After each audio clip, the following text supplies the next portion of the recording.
think people think you wake up one day and you just know what you want to do and you just streamline there, but it's not. It's about becoming 1% better every day. That's when you really strive. That's when you really soar.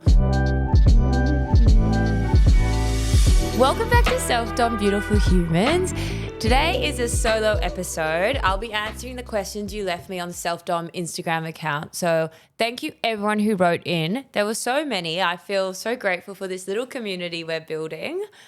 I thought I could start the episode just having a chat about what's been going on in my life and a catch up. Last week was Fashion Week and I had an incredible week. It was my favorite fashion week yet. I've done it for 8 years now, which is just insane. But I walked my first show, which has always been a dream of mine. I'm only 5'7", and in the modeling world, you're meant to be 5'10" minimum to walk. So from day dot, since I've been 15 years old, they've always said, you're never going to be able to walk, you're commercial, stick in your lane. But I said, screw that, fuck that. I want to be out of my lane and trying new things. So this year I went to all the castings, waiting in line for hours. It was raining the entire week of Fashion Week castings as well. So it was a very humbling experience. And yeah, I actually booked 3 shows, but I had to go to New Zealand for a job. So I got to walk in 2 shows. And it was honestly such a dream come true.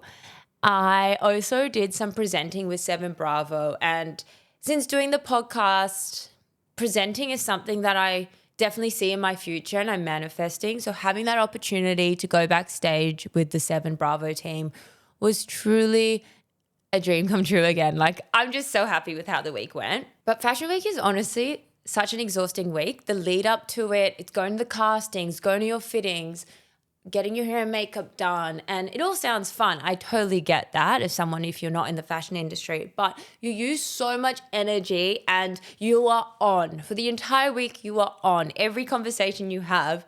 So by Friday, I was exhausted and I was flying to NZ for a job. So it was kind of a blessing in disguise because I was able to just kind of zone out on the flight, watch a movie, relax. It was nice. And then I got back last night from a 4-day trip to NZ. I was shooting there.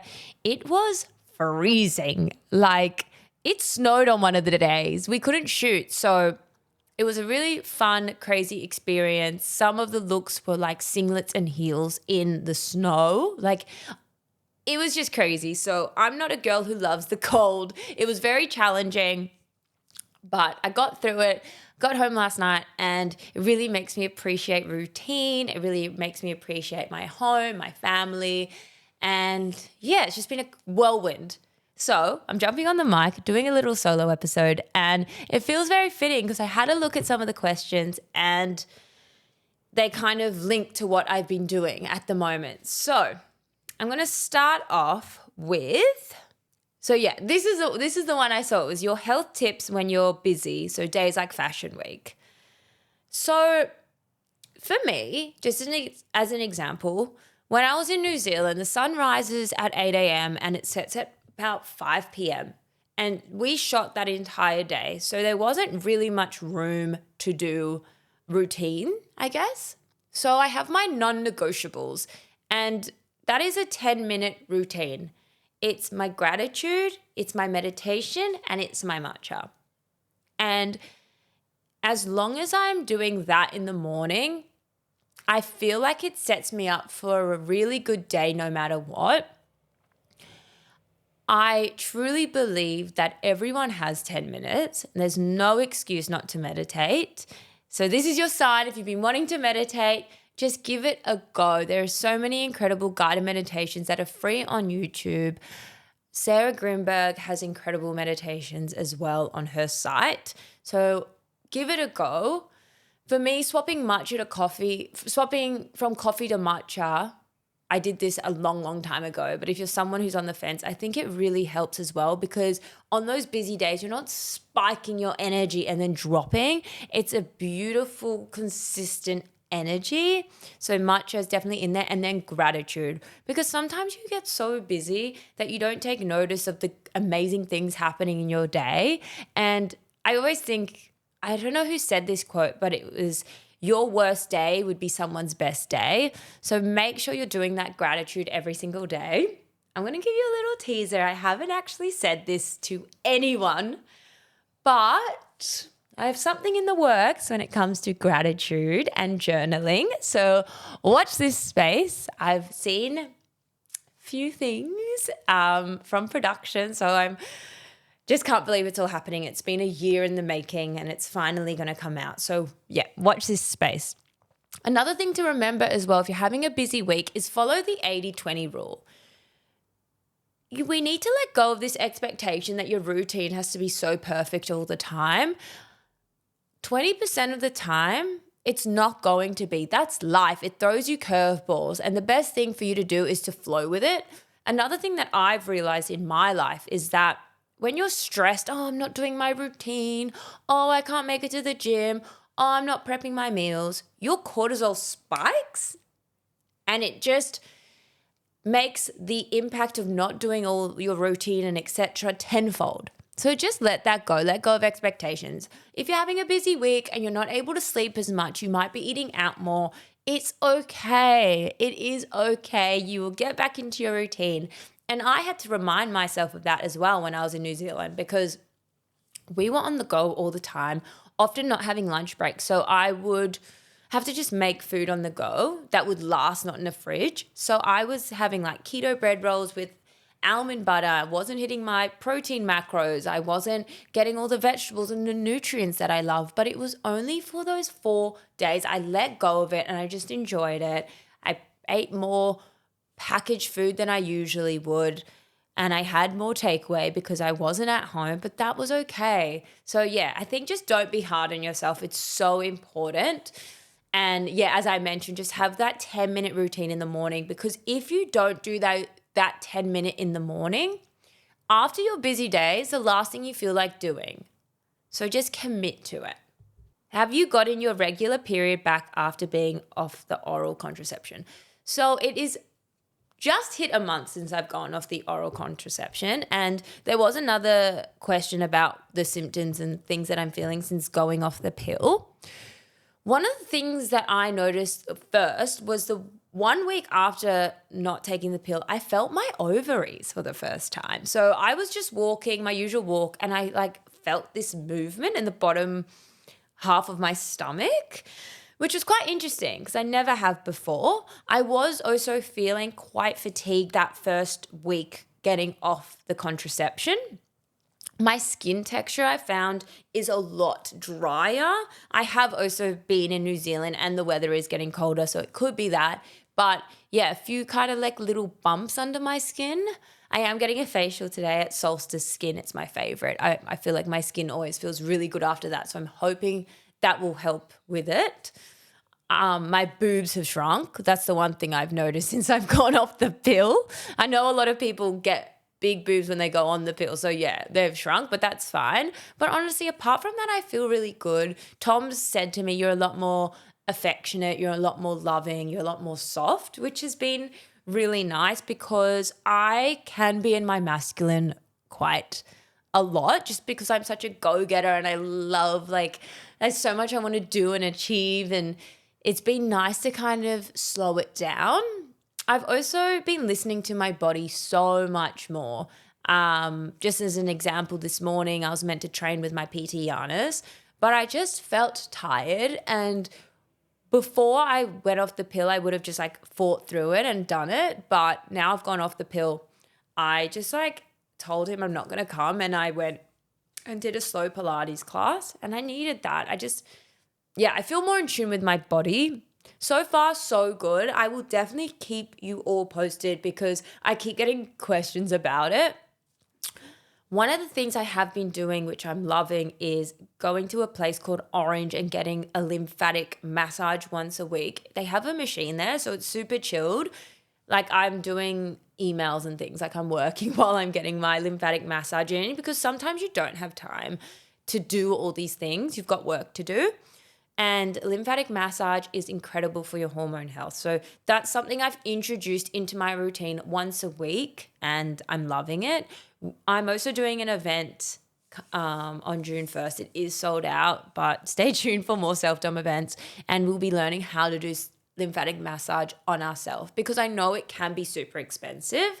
I actually have a guest coming up and we are going to deep dive into lymphatic massages. So yeah, that's going to be a goodie, and I'm excited to pick her brain because I've gotten really obsessed with the topic.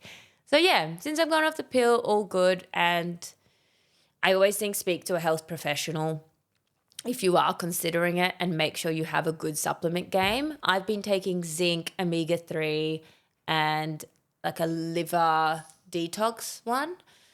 And yeah, I'm feeling really good.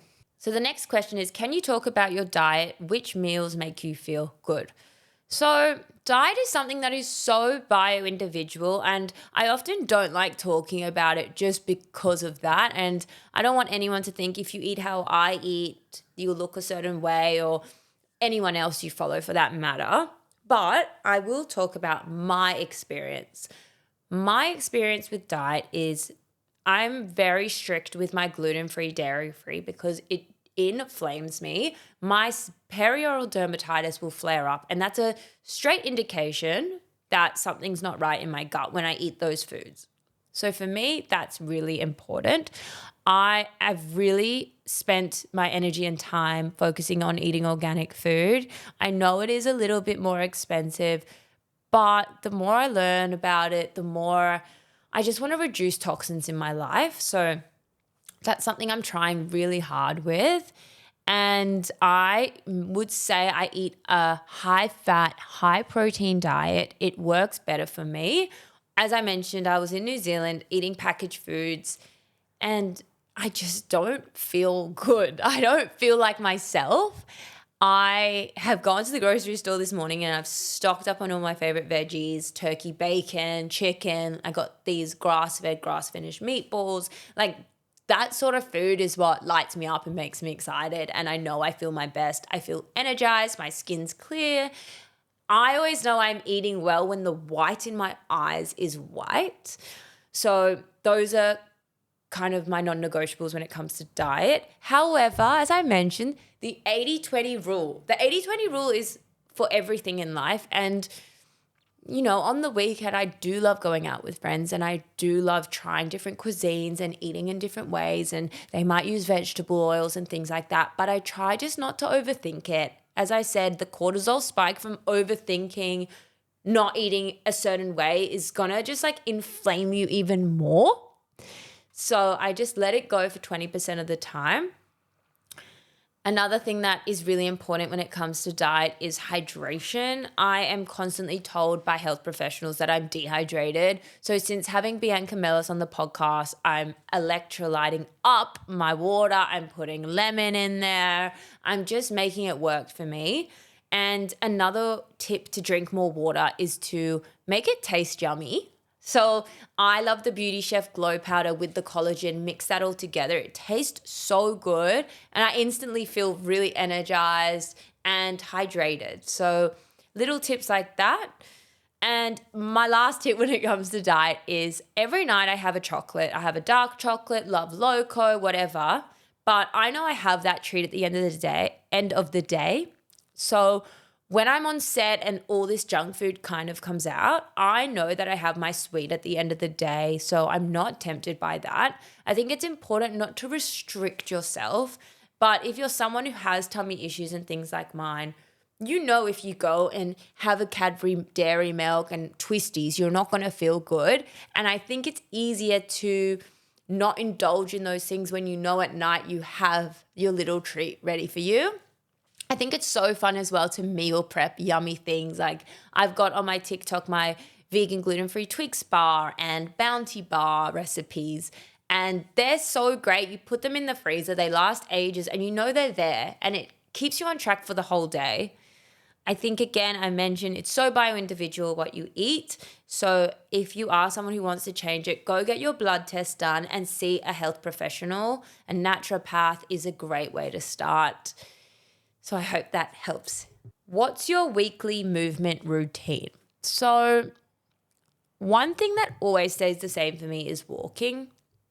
I think walking is so underrated. Next week is actually, this podcast will come out actually the day the Self-Dom Walk Club happens, the 27th of May. So hopefully there's a bunch of us there. I'm really excited for it. But walking to me is a non-negotiable, and I do try get 10,000 steps every day. It clears my mind. It gets everything moving, my digestion. It just gives me a good outlook on life. And if you're someone who is new to exercise, anyone can walk. It's free. You're breathing air.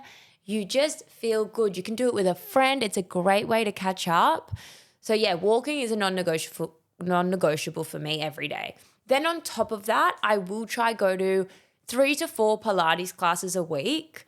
Pilates, I don't even have to think about. I just love it. I get so excited going to Pilates.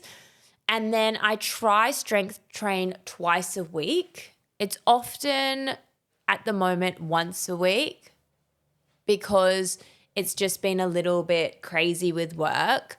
But it is super important for your bone density, your longevity. So having your strength training in your routine, I think, is super important. But getting off the pill has made me realize that I need to slow down a little bit, go back into my feminine energy, reduce my cortisol. And strength training, if it doesn't feel right for my body at the time, I will swap it for Pilates or yoga or walking. But it definitely has a really solid place in my routine. And I think having an incredible trainer like Giannis helps because I don't go to a class where it's a blanket routine for everyone. I can see Giannis and say, I'm not high energy today and we'll take it slow, or I'm feeling full of beans, let's hit some PBs. So if you can't see a PT because it's financially expensive, I completely understand that. I'd recommend seeing them a few times, getting a routine, and then doing your own thing at the gym. My issue with going to those classes where it's weight training is no one's watching you. You might injure yourself. Your body might be not feeling up to the exercises they're giving you, but you have to do them. So that's my tips if you're new to training, and that's my routine that is working for me at the moment. Your fave breakfast. I could talk about paleo bread all day, all night. It has changed my life. It's so good. I just think bread is such an easy thing, and I get why people love it so much because you put it in the toaster, you add your eggs, you add your avocado, and you've got such a good meal there. So having a paleo bread which has protein in it, it's gluten-free, it's dairy-free, refined sugar-free, has been a game changer for me. The brand Venerdi I love, and No Grainer. They are incredible. So I'm loving that at the moment. I have it with avocado and turkey bacon, or avocado and smoked salmon. I am devastated because I think I had salmonella. I spoke about this on another episode actually where I got salmonella, and I haven't been able to eat eggs since, but I am trying to eat them again. I have to have them scrambled and really well cooked. So when I'm back on my egg train, I would have eggs. But yeah, for now it's turkey bacon or salmon with avocado and my paleo bread. I have had a bit more of a sweet tooth as of late, I think because it's getting colder, and I've been having my protein coconut yogurt with granola, honey, and fruit. I do find though when I start my day like this, even though it's high protein, I have sugar cravings for the entire day.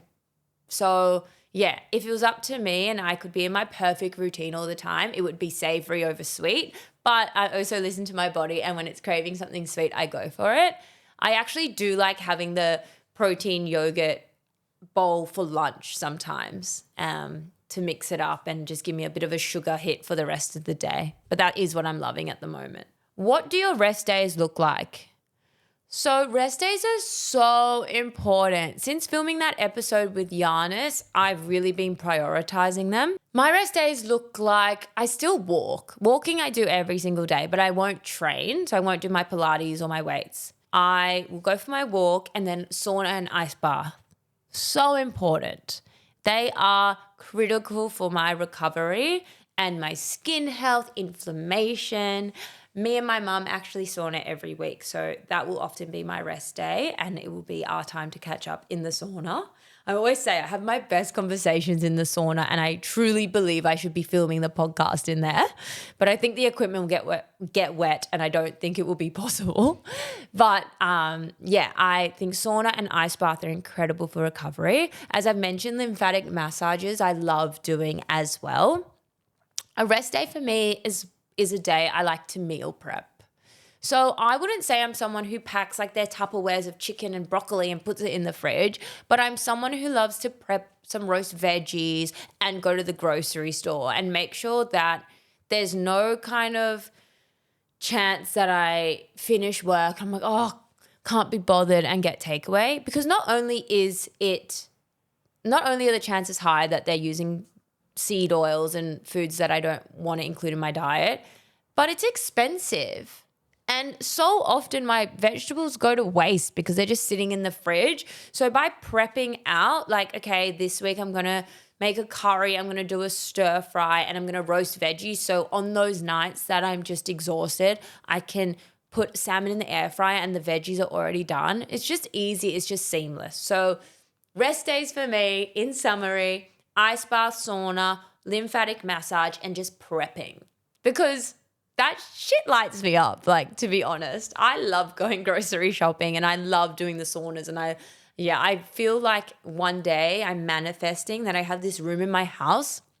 I've got a magnesium pool, I've got a cryotherapy, I've got everything there, because that is when I feel my best, when I'm doing all these incredible things. How did you stop drinking coffee and what is your at-home matcha recipe?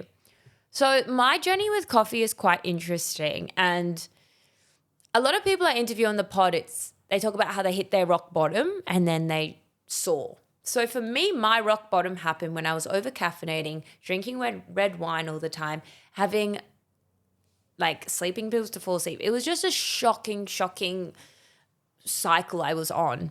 And one of the things I had to let go of was coffee.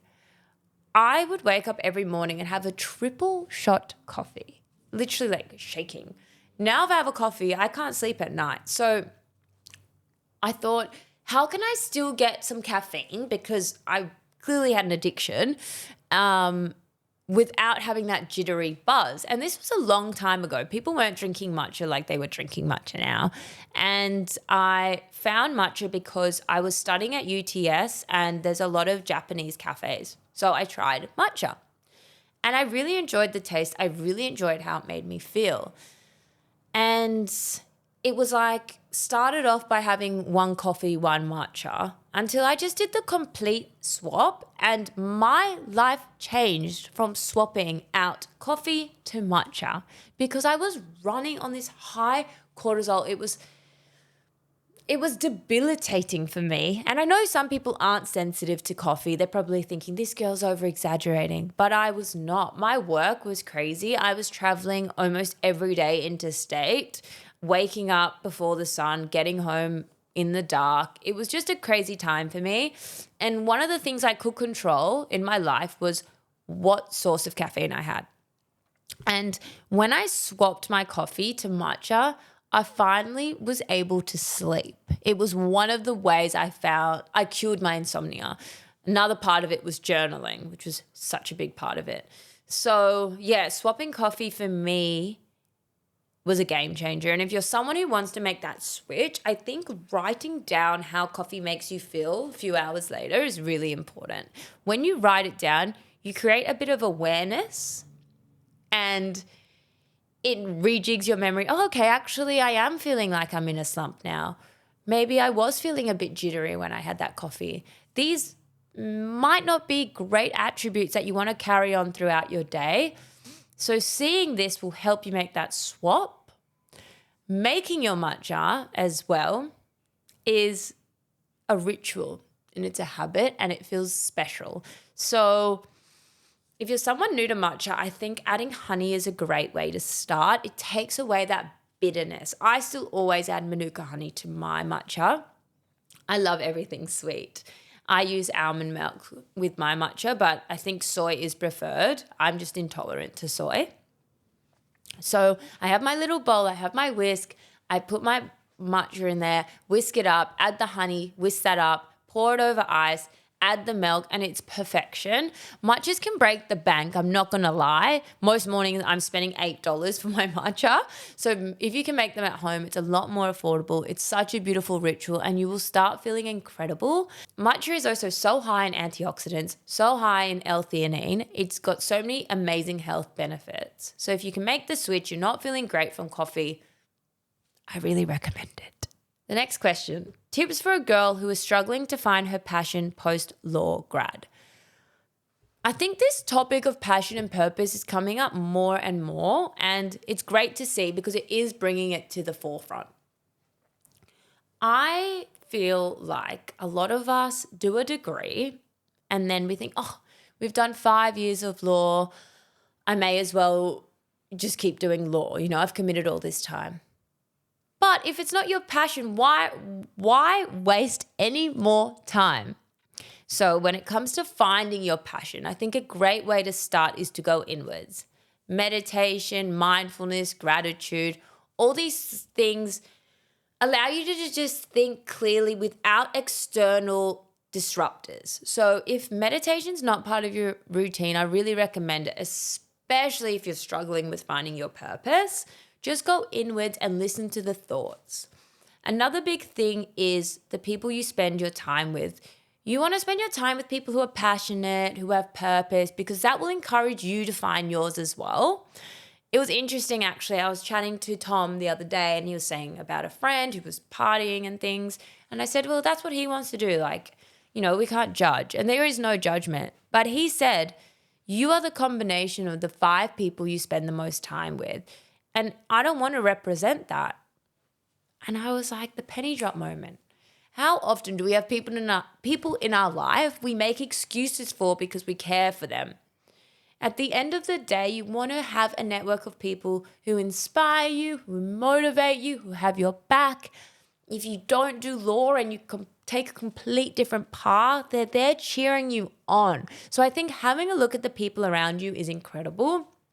If you're someone struggling with finding friends, come to a self-dom event firstly because incredible like-minded people come, but there are so many community events to find people in the space that you want to do. Learn a new language, learn a new sport. Just trying new things is so good for your inner child and that inner play. And then from there, you'll be able to find your purpose. And it's not like it happens overnight. It's just putting one foot in front of the other. I think that's a really important point as well when it comes to finding your purpose is I think people think you wake up one day and you just know what you want to do and you just streamline there, but it's not. It's about becoming 1% better every day. That's when you really strive. That's when you really soar. So if you're struggling at the moment, maybe commit to doing movement and doing meditation. That's it. And then when that becomes like second nature, add something else in there. Go to a community event once a month. These little things are going to be the stepping stones to get you where you want to be. And then you're going to look back one day and say, wow, it all made sense. So I hope that advice helps you. So there's a lot of questions about body image, eating disorders. So I'm going to preface here, if you're someone who gets triggered by this, maybe fast forward. I've been quite open about my own journey on my personal Instagram account for many years. It is the real reason I created Self-Dom because I feel like there wasn't anything for me to get information and knowledge on how to live a healthy life when I was struggling with all this. And from all the people I've spoken to on the podcast, as I say time and time again, they hit their rock bottom and they soared. And yeah, I struggled when I first got into the modeling industry. I was signed when I was 15 years old and it's just so young. And now I'm mentoring, IMG girls who are that age and I'm like, wow, like you're just a baby and you need good network around you. So for me at the time, there wasn't a good network. There wasn't really many influential people promoting positive body image. And when I got signed, I just thought, I've just got to be skinny. I want to be a big model. I want to make it. I need to be skinny. So I just restricted myself. Like, I would throw my lunches at school when I was young. It really started early for me. And it got to the point where all the girls at school told the counselor, you know, Dom's not well. And they called my mom and she was crying. And I was just like, you don't understand. You don't know what it's like. You got to be a model. You got to be skinny. Like, they don't get it. And I was on a really bad cycle. I was going down. It wasn't looking good for me. But then at the time I was with Chic Model Management, and as I mentioned at the start of the episode, as a commercial model, they said to me, you've gotten too skinny, Dom. We're going to take you off work for a month. You have to put on weight. They took my measurements and they said, you need to put on weight. Otherwise, you're not going to book any work. And it had to come from them for me to realize I'd taken it too far. But I have to say, being told to put on weight was extremely, it was hard. It was triggering for me because my whole upbringing, it was about restricting. And now I'm being told to put on weight. It was a complete mind fuck, let me tell you. But I got through it. I started following more health conscious people on my socials, people like Steph Claire Smith, Laura Hershaw. They were incredible inspirations for me. And yeah, I got myself out and started learning about wellness, learning about mindset, started doing meditation, started doing gratitude, realized there was so many more important things than what I looked like. And I just wanted to feel energy again. I remember being tired all the time. And when I started eating more, I felt energized. I had energy for once in my life. I remember thinking, like, this just came up for me. When I was learning to drive, I thought, how am I ever going to drive? I'm so tired. Like, how do people stay awake at the wheel? And I remember at that time I'd got blood tests and the doctor said to me, your blood tests you look malnourished, like your nutrients are so low. So there was all these things that put me on the right path, and I'm so grateful for the agency at the time. I'm so grateful for my friends and my family and their support. I'm so grateful that I was able to follow these people in social who were doing the right thing. And if you are struggling with this, I think it's important to either block or remove people on your socials who create self-doubt and body image issues for you. I think it's so important to control the things you can control. Gratitude is just a great way to get you out of your head and into your body and realize what matters. What matters is being able to move, being able to love, and little things as well, like grounding yourself. It just takes you out of your head. It's the head noise. When you have disordered eating, it's that head noise. It's the constantly thinking about food, constantly like restricting yourself. To be honest, it went from disordered eating to kind of orthorexia where I was like so obsessed. And that's why that 80-20 rule is so important for me, because it allows me to just live and not stress when I want to go out and have an oily pad thai or a pizza or whatever it is. And I don't get upset about it. I think it's all part of living and enjoying life. So that was my experience with it. I definitely think if you're struggling with it, you need to seek help, seek health advice, and yeah, listen to podcasts and learn. And as well as a female, I want to be able to have children one day. So I need to look after my body. My body will be the house of another baby. It's my home. I need to look after it. I need to give it respect. I need to give it self-love. So I hope that kind of answered the question. I think also it is important to acknowledge when you have dealt with something like that in the past, it doesn't just go forever. And that's why rituals in the morning and rituals at night are so important, because it just keeps my head in the right place, because it's so easy to fall off track. And if you're someone who's struggled with any mental illness, you'll know, like, it can come back. It can come back to haunt you here and there. So having those rituals really keep you in check. It's my lifesaver. Gratitude, movement, and meditation are just keys for joy. And honestly, just listening to a podcast and going for a walk, it just puts you in a great zone. So I hope that answers your question. The last one, let's see. Favorite book ever. So I have so many favorite books. I'm assuming you mean like a self-development one because I'm fallen in love with Fourth Wing and now I'm reading Iron Flame. I'm sure you girls have heard of it, but it's like sexy Hunger Games. So good. But I love Atomic Habits. It kind of just reinforced everything that I spoke about, doing that one foot in front of the other. I read Atomic Habits maybe 18 months ago. So I feel like I'd already gone on a bit of a journey and it just solidified the learnings that had happened for me, where it was having that morning routine, that night routine, having good people around me.